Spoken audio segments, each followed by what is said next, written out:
Hello, faith leaders, and welcome to Breaktime. Today's proverb is 28:9, which says, "If anyone turns a deaf ear to my instruction, even their prayers are detestable." Oh, man, that one's a hard one. You know, there's something about if we turn a deaf ear to what the Lord is trying to say.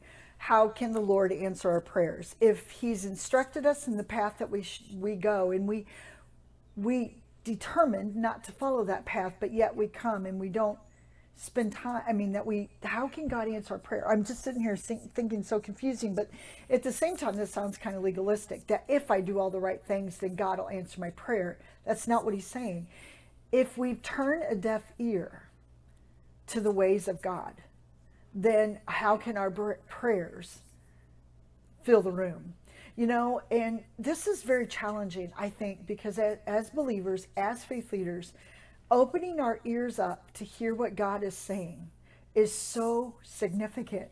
Being silent before God and listening to the voice and the instructions of the word, instructions that God has given us. It's more than just Sunday. You all know that.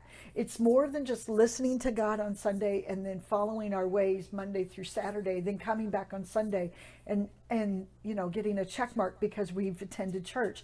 No, it's listening to the voice of God and being in communion with Him. Most of prayer should consist of listening to what God is actually saying to you and me.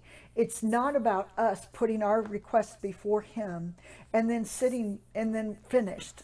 It's us, that's part of it, but it's us coming before the Lord, laying our requests, laying our praises before Him, and then listening to what the Lord has to say.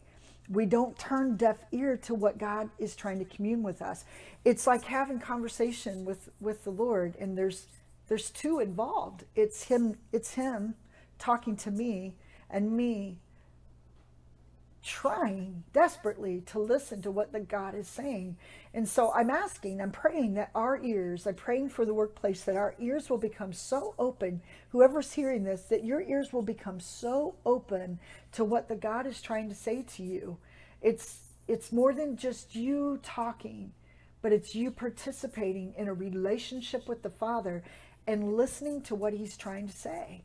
And that takes a great amount of time, a great amount of energy, but oh my word, what a blessing it is to be before the Lord, even in the midst of your busy workplace, and listen for His instruction and then following it, not just listening to listen, but following what He's saying. And you, my friend, I'm praying that you will be quiet and hear His voice in the midst of your busy workplace.